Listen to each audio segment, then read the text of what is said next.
Lives of the Most Eminent Painters, Sculptors, and Architects by Giorgio Vasari. Life of Leone Leoni of Arezzo and other sculptors and architects. Since that which has been said above, here and there, of the Chevalier Leone, a sculptor of Arezzo, has been said incidentally, it cannot but be well to speak here in due order of his works, which are truly worthy to be celebrated and to pass into the memory of mankind. This Leone, then, having applied himself in the beginning to the goldsmith's art, and having made in his youth many beautiful works, and in particular portraits from life in dyes of steel for metals, became in a few years so excellent that he came to the knowledge of many great men and princes, and particularly of the Emperor Charles V, by whom, having recognized his talents, he was set to works of greater importance than medals. Thus, not long after he became known to His Majesty, he made a statue of that emperor in bronze, larger than life and in the round, which he then finished with a very delicate suit of armor formed of two very thin shells, which can be put on and taken off with ease, and all wrought with such grace that whoever sees the statue when covered does not notice it and can scarcely believe that it is nude below. And when it is nude, no one would believe without difficulty that it could ever be so well clad in armor. This statue rests on the left leg, and with the right foot tramples on Fury, which is a recumbent figure bound in chains, with the torch beneath it and arms of various kinds. On the base of this work, which is now in Madrid, are these words, Caesaris virtuti fora Domitus. After these statues, Leone made great die for striking medals of His Majesty, and on the reverse, the giants being slain by Jove with thunderbolts. For all which works the emperor gave to Leone a pension of 150 ducats a year on the mint of Milan, with a very commodious house in the Comite di Moroni, and made him a chevalier and of his household, besides giving him many privileges of nobility for his descendants. And while Leone was with His Majesty in Brussels, he had his rooms in the palace of the emperor himself, who at times would go for recreation to see him at work. Not long afterwards, he made another statue of the emperor, in marble, and also those of the Empress and King Philip, and a bust of the same emperor, but placing on high between two panels in bronze. He made, likewise in bronze, the head of Queen Maria, that of Ferdinand, at that time King of the Romans, that of Maximilian his son, now emperor, and that of Queen Leonora with many others, which were placed in the gallery of the Palace of Binch by Queen Maria, who had caused them to be made. But they did not stay there long, because King Henry of France set fire to the building by way of revenge, leaving written there these words, Bella Vole Maria. I say by way of revenge, because a few years before that, Queen had done the same to him. However it may have been done, the work of that gallery did not proceed, and those statues are now partly in the palace of the Catholic King at Madrid, and partly at Alicante, a seaport, from which Her Majesty intended to have them conveyed to Granada, where are the tombs of all the kings of Spain. On returning from Spain, Leone brought with him 2,000 crowns in cash, besides many other gifts and favors that were bestowed upon him by the court. For the Duke of Alva, Leone has executed a head of the Duke, one of Charles V, and another of King Philip. For the very Reverend Bishop of Arras, now Grand Cardinal, called Granvella, he has made some pieces in bronze of an oval form, each of 2 braccia, with rich borders and containing half-length statues. In one is Charles V, in another King Philip, and in the third the Cardinal himself, portrayed from life and all have bases with little figures of much grace. For Signor Vespasiano Gonzaga, he has made in a great bust of bronze and portrait of Alva, which Gonzaga has placed in his house at Sabinoneto. For Signor Cesare Gonzaga, he has executed, likewise in metal, a statue of 4 braccia, which has beneath it another figure that is entwined with the Hydra, in order to denote his father, Don Ferrante, who, by his worth and valor, overcame the vicious envy that had sought to bring him into disgrace with Charles V in the matter of the government of Milan. This statue, which is clad in a toga and armed partly in the ancient and partly in the modern fashion, is to be taken to Castalla and placed there in memory of that Don Ferrante, a most valorous captain. The same Leone has made, as has been told in another place, the tomb of Signor Gian Giacomo Medici, Marquis of Marignano, and brother of Pope Pius IV, which stands in the Duomo of Milan, about 28 palms in length and 40 in height. This tomb is all of Carrara marble and adorned with 4 columns, 2 of them black and white, which were sent by the Pope as rare things from Rome to Milan, and 2 others larger, which are of a spotted stone similar to jasper, which are all accommodated under one and the same cornice, an unusual contrivance, by the desire of that Pope, who caused the whole work to be executed after the directions of Michelangelo, excepting only the 5 figures of bronze that are there, which are by the hand of Leone. The first of these, the largest of them all, is the statue of the Marquis himself, standing upright and larger than life, which has in the right hand the baton of a general, and the left hand resting on a helmet that is on a very richly adorned trunk. On the left of this is a smaller statue, representing peace, and on the right another signifying military virtue. And these are seated, and in aspect all sad and sorrowing. Of the 2, which are on high, one is Providence and the other Fame, and between them, on the same level, is a beautiful nativity of Christ in bronze, in low relief. At the summit of the whole work are 2 figures of marble, which support that Lord's escutcheon of balls. For this work 7,800 crowns were paid, according to the agreement made in Rome by the most illustrious Cardinal Moroni and Signor Gabriele Schiarbelloni. The same master has made for Signor Giovan Battista Castaldo a statue likewise in bronze, which is to be placed in I know not what monastery, with some ornaments. For the above-named Catholic king, he has executed a Christ in marble, more than 3 braccia high, with the cross and with other mysteries of the Passion, which is much extolled. Finally, he has in hand the statue of Signor Alfonso d'Avalos, the Marchesa del Vasto, of famous memory, which was entrusted to him by the Marchesa di Pescara, his son, 4 braccia high, and likely to prove an excellent figure when cast, by reason of the diligence that he is devoting to its execution, and the good fortune that Leone has always had in his castings. Leone, in order to display the greatness of his mind, the brilliant genius that he has received from nature,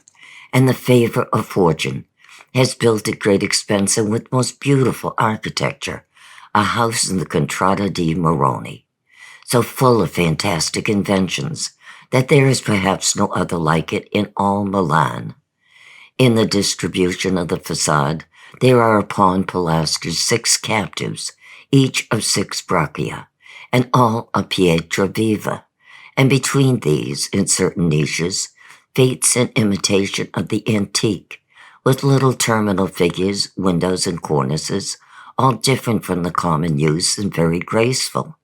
and all the parts below correspond with beautiful order to those above. And the frieze ornaments are all of various instruments of the arts of design. From the principal door one enters by a passage into a courtyard, in the center of which, upon 4 columns, is the horse with the statue of Marcus Aurelius, cast in gesso from the original which is in the Campo Prediglio. By means of that statue, he has intended that his house should be dedicated to Marcus Aurelius. And as for the captives, that fancy is interpreted by various persons in various ways. Besides the horse, he has in that beautiful and most commodious habitation, as has been told in another place, as many casts in gesso as he has been able to obtain of famous works in sculpture and casting, both ancient and modern. A son of Leone, called Pompeo, who is now in the service of King Philip of Spain, is in no way inferior to his father in executing dies of steel for metals and in casting figures that are marvelous. Wherefore, at the court, he has been a competitor of Giovan Paolo Pogrini, a Florentine, who also works in the service of that king, and has made most beautiful medals. But Pompeo, having served that king many years, intends to return to Milan in order to enjoy his Aurelian house and the other labors of his excellent father, the loving friend of every man of talent. And now to say something of metals and of the steel dies with which they are made. I believe that it may be affirmed with truth that our modern intellects have achieved as much as the ancient Romans once did in the excellence of the figures, and that in the lettering and in other parts they have surpassed them, which may be seen clearly in 12 reverses, besides many others, that Pietro Paolo Galeotto has executed recently in the medals of Duke Cassino, and they are these: Pisa restored almost to her pristine condition by means of the Duke,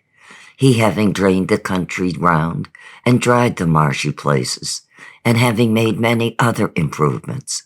The waters conducted to Florence from various places, the ornate and magnificent building of the magistrates, erected for the public convenience, the union of the states of Florence and Siena, the building of a city and 2 fortresses in Elba, the column conveyed from Rome and placed on the Piazza di St. Trinita in Florence, the preservation, completion, and enlargement of the library of St. Lorenzo for the public good, the foundation of the Order of the Knights of St. Stephen, the resignation of the government to the prince, the fortifying of the state, the militia or trained companies of his dominion, and the Pitti Palace with its gardens, waters, and buildings, a work of such regal magnificence, of which reverses I do not give here, either the lettering that they have around them or their explanation, having to treat of them in another place. All these 12 reverses are beautiful to a marvel, and executed with much diligence and grace, as is also the head of the Duke, which is of perfect beauty, and medals and other works in stucco likewise, as I have said on another occasion, are being made of absolute perfection at the present day. And recently, Mario Capocaccio of Ancona has executed with colored stucco in little cases, heads and portraits that are truly most beautiful, such as a portrait of Pope Pius V, which I saw not long since, and that of Cardinal Alessandrino.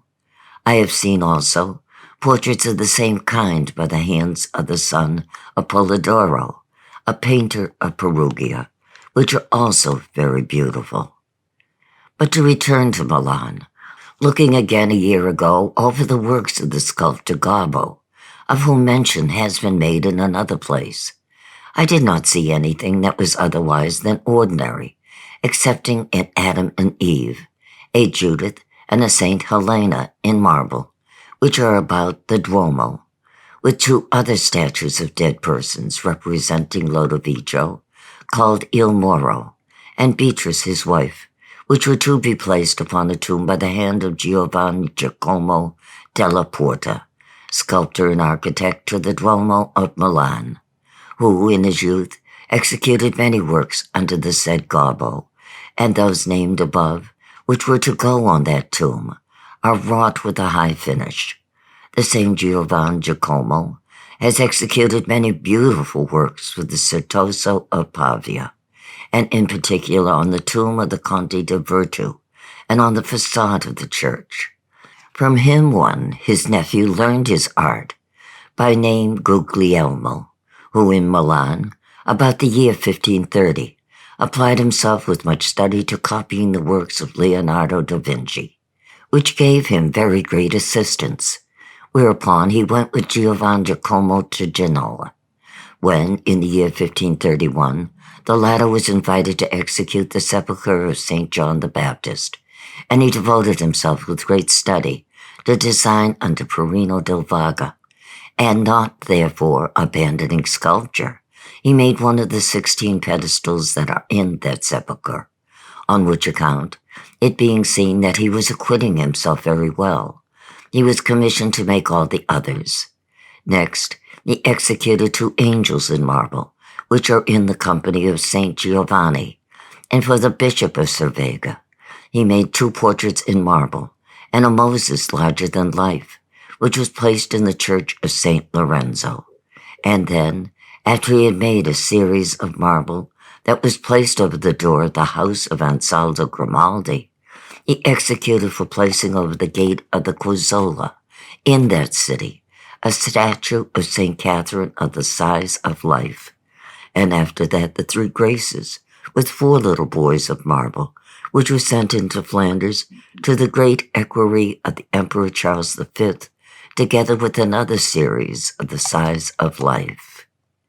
Having executed these works in 6 years, Guglielmo, in the year 1537, made his way to Rome, where he was much recommended by his uncle Gian Giacomo to the painter Fra Sebastiano Vincenziano, his friend, to the end that he might recommend him, as he did, to Michelangelo Buonarroti, which Michelangelo, seeing Guglielmo to be spirited and very assiduous in laboring, began to conceive an affection for him, and, before any other thing, caused him to restore some antique things in the Farnese Palace, in which he acquitted himself in such a manner that Michelangelo put him into the service of the Pope. Another proof of his powers had been seen already in a tomb that he had executed at the Borghetti Scuri, for the most part of metal, for Bishop Sulisi, with many figures and scenes in low relief, namely, the cardinal virtues and others, brought with much grace, and besides these figures of the bishop himself, which afterwards went to Salamanca in Spain. Now, while Guglielmo was engaged in restoring the statues, which are now in the loggia that is before the upper wall in the Farnese Palace, there took place in the year 1547 the death of Fra Sebastiano Vincenziano, who, as has been told, had administered the office of the Piombo, whereupon Guglielmo, with the favor of Michelangelo and of others, so wrought upon the Pope that he obtained the said office of the Piombo, with the charge of executing the tomb of Pope Paul III, which was to be placed in St. Pietro. For this he availed himself in the model, with better design, of the scenes and figures of the theological and cardinal virtues that he had made for the above-named Bishop Sulisi, placing at the corners 4 children in 4 partitions, and 4 cartouches, and making in addition a bronze statue of the said pontiff seated, giving the benediction, which statue was 17 palms high. But doubting, on account of the size of the casting, lest the metal might grow cold, and the work therefore not succeed, he placed the metal in the vessel below in such a way that it might be gradually sucked upwards. And with this unusual method that casting came out very well, and as clean as the wax, so that the very surface that came from the fire had no need at all to be polished, as may be seen from the statue itself, which was placed below the first arches that support the tribune of the new St. Pietro. On this tomb, which according to a design by his hand was to be isolated, were to be placed 4 figures, which he executed in marble with beautiful inventions, according as he was directed by Monsieur Annibale Caro, who had the charge of this from the Pope and Cardinal Farnese. One was Justice, which is a nude figure lying upon some draperies, with the belt of the sword across the breast, and the sword hidden. In one hand she has the fasces of consular jurisdiction, and in the other a flame of fire. And she is young in countenance, and has the hair plaited, the nose aquiline, and the aspect full of expression. The second was Prudence in the form of a matron, young in aspect, with a mirror in the hand, and a closed book, and partly nude, partly draped. The third was Abundance, a young woman crowned with ears of corn, with a horn of plenty in one hand and the ancient corn measure in the other, and clothed in such a manner as to show the nude beneath the draperies. The fourth and last was Peace, who is a matron, with a boy that has lost his eyes, and with the caduceus of Mercury. He made likewise a scene also of metal, and after the directions of the above Chiaro, which was to be placed in the work, with two river gods, one representing a lake and the other a river, that is in the domains of the Farnese. And, besides all these things, there was to be there a mount covered with lilies, and with the rainbow of Iris. But the whole was not afterwards carried into execution, for the reasons that have been given in the life of Michelangelo. It may be believed that even as these parts are in themselves beautiful and wrought with much judgment, so they would have succeeded as a whole together, and yet it is in the air of the piazza which gives the true light and enables us to form a correct judgment of the work. The same Fra Guglielmo has executed during a period of many years 14 stories of the life of Christ for casting in bronze, each of which is 4 palms in breadth and 6 in height, excepting only one, which is 12 palms high and 6 broad, wherein is the Nativity of Jesus Christ, with most beautiful fantasies of figures. In the other 13 are Mary going with the infant Christ on the ass to Jerusalem, with 2 figures in strong relief, and many in half relief and low relief. The Last Supper, with 13 figures well composed and a very rich building. The washing of the disciples' feet, the prayer in the garden, with 5 figures, and at the foot a multitude of great variety. Christ led before Annas, with 6 large figures, many lower down and 1 in the distance. The scourging at the column, the crowning with thorns, the Ecce Homo,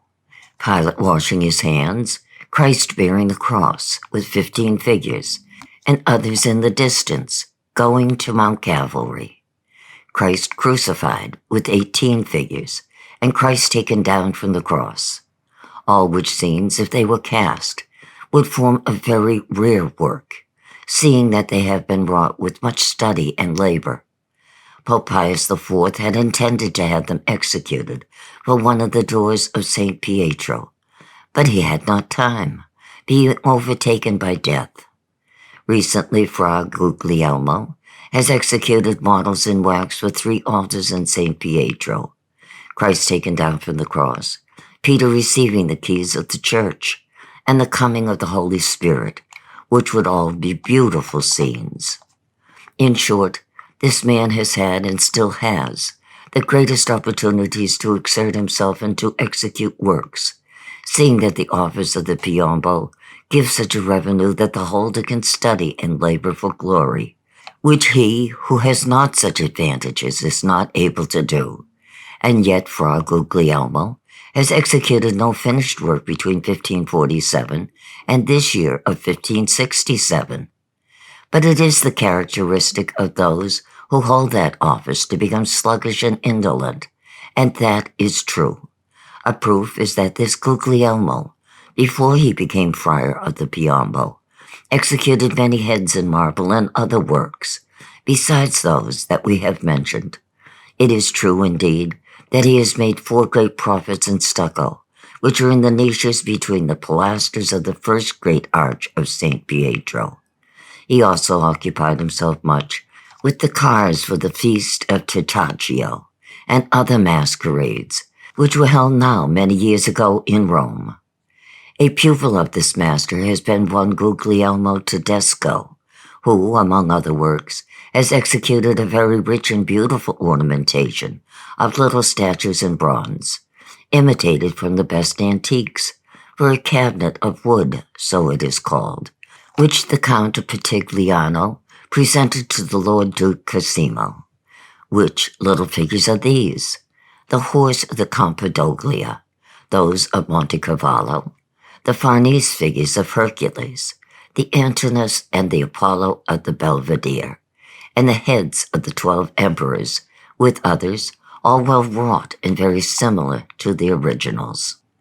Milan has also had another sculptor, dead this year, called Tommaso Porta, who worked marble excellently well, and in particular counterfeited antique heads in marble, which have been sold as antiques, and masks he made so well that in them no one has equaled him, of which I have one in marble by his hand, placed on the chimney-piece of my house at Arezzo, which everyone takes for an antique. This Tommaso made the heads of the 12 emperors in marble, the size of life, which were the rarest things. These Pope Julius III took, making him a present of an office of 100 crowns a year in the Signatura, and he kept the heads, I know not how many months, in his chamber, as choice things, but by the agency, so it is believed, of the above-named Fra Guglielmo and others who were jealous of him, such measures were taken against him, that, with no regard for the dignity of the gift bestowed upon him by that pontiff, they were sent back to his house, where they were afterwards bought from him on better terms by merchants, and then sent to Spain. Not one of our imitators of antiques was superior to this Tommaso, of whom it has seemed to me right that record should be made, and the rather as he has passed to a better life,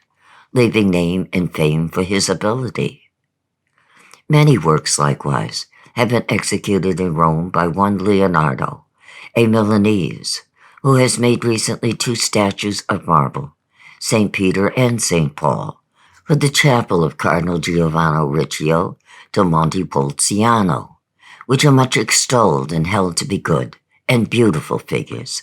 and the sculptors Jacopo and Tommaso Cossignolo have made in the chapel of the Caraffi, in the church of the Minerva, the tomb of Pope Paul IV, and besides other ornaments, a statue formed of pieces which represent that pope, with a mantle of veined Brocatello marble, and the trimming and other things of veined marbles of various colors, which render it marvelous. And so we added to the other industries of our modern intellects this new one, and that sculptors proceed with colors in their sculpture to imitate painting, which tomb has been executed by means of the great saintliness, goodness, and gratitude of Pope Pius V, a pontiff and holy father truly most saintly, most blessed, and most worthy of long life. Of Nanni di Baccio Biggio, a Florentine sculptor. Besides what has been said of him in other places, I have to record that in his youth, under Raffaello di Montelupo, he applied himself in such a manner to sculpture, that in some little things that he did in marble, he gave great promise that he would prove to be an able man. And having gone to Rome, under the sculptor Lorenzetto, while he gave his attention, as his father had done also, to architecture, he executed the statue of Pope Clement VII, which is in the choir of the Minerva, and a Pieta of marble, copied from that of Michelangelo, which was placed in St. Maria di Anima, the Church of the Germans, as a work that is truly very beautiful. Another like it he made not long afterward for Luigi del Riccio, a Florentine merchant, which is now in St. Spirito at Florence, in the chapel of that Luigi, who is no less extolled for such piety towards his native city than is Nanni, by having executed the statue with much diligence and love. Nanni then applied himself under Antonio da San Gallo with more study to architecture, and gave his attention, while Antonio was alive, to the fabric of St. Pietro, where, falling from a staging 60 braccia high and shattering himself, he escaped with his life by a miracle. Nani has erected many edifices in Rome and in the country round, and has sought to obtain even more and greater, as has been told in the life of Michelangelo. His work also is the Palace of Cardinal Montepulciano on the Strada Giulia, and a gate at Monte San Savino, built by order of Julius III, with a reservoir for water that is not finished, and a loggia and other apartments of the palace formerly built by the old Cardinal de Monte.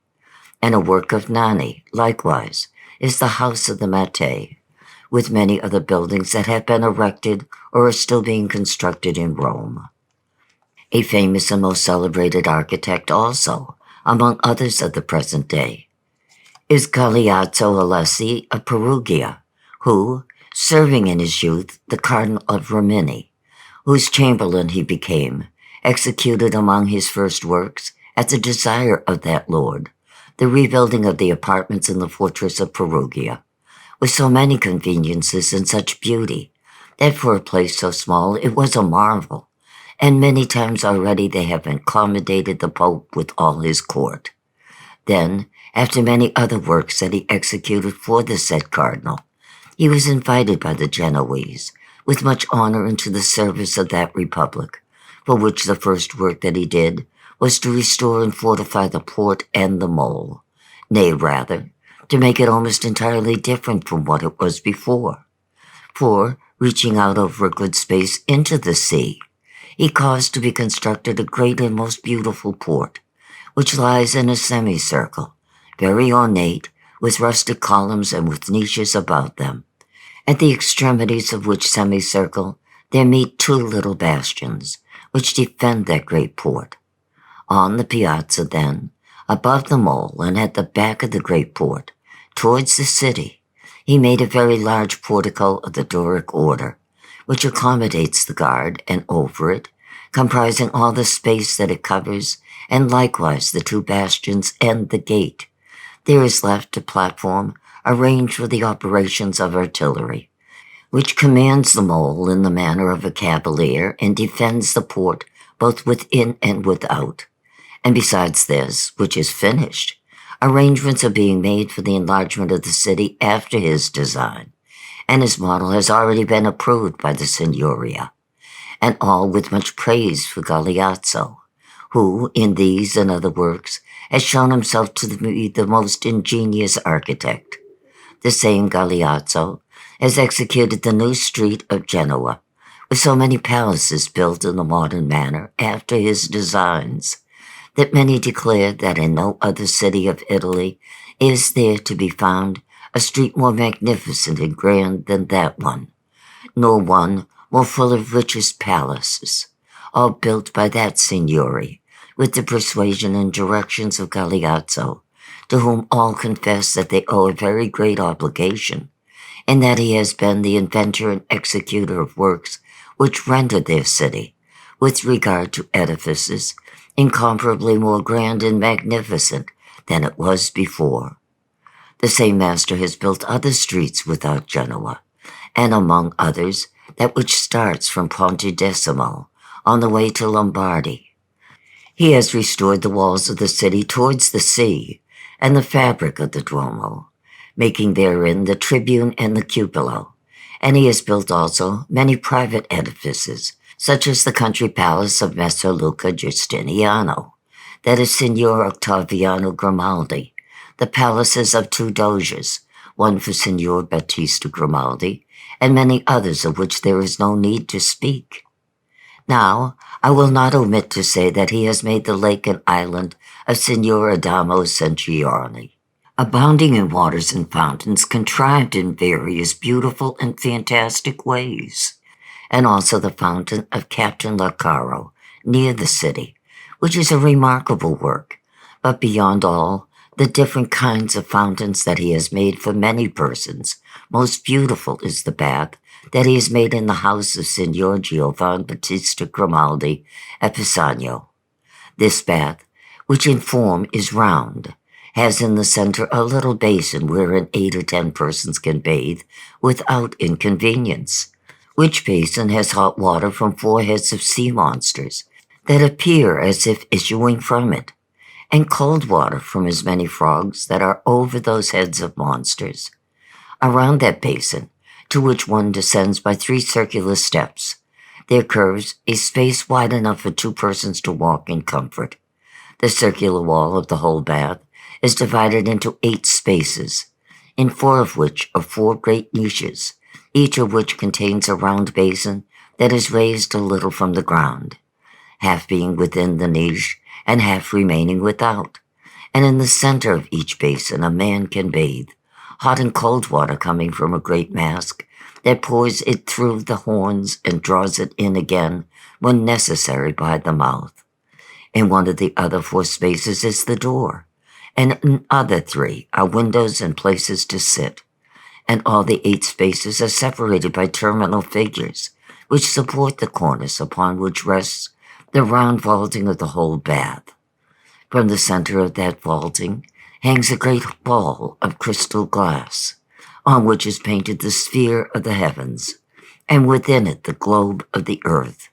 from certain parts of which, when one uses the bath at night, comes a brilliant light that renders the place as light as if it were midday. I forbear to speak of the anteroom, the dressing room, and the small bath, which are full of stucco ornaments, and of the pictures that adorn the place, so as not to be longer than is needful. Let it suffice to say that they are in no way unworthy of so great a work. In Milan, under the direction of the same Galeazzo, has been built the Palace of Signor Tommaso Marini, Duke of Terranovo, and also possibly the facade of the Fabric of St. Celso that is now being built, the auditorium of the Cambio, which is round in form, the already begun Church of St. Vittori, and many other edifices. He has also sent designs over all Italy and abroad, wherever he has not been able to be in person, of many edifices, palaces, and temples, of which I shall say no more, this much being enough to make him known as a talented and most excellent architect. I will not omit, seeing that he is one of our Italians, although I do not know any particulars of his work, that in France, so I am informed, a most excellent architect, and particularly in the work of fortification, is Rocco Giurini of Marradi, who, in the recent wars of that kingdom, to his great profit and honor, has executed many ingenious and laudable works. And so, in this last part, in order not to defraud any man of the proper credit of his talent, I have discoursed of some sculptors and architects now living, of whom hitherto I had not had a convenient occasion to speak.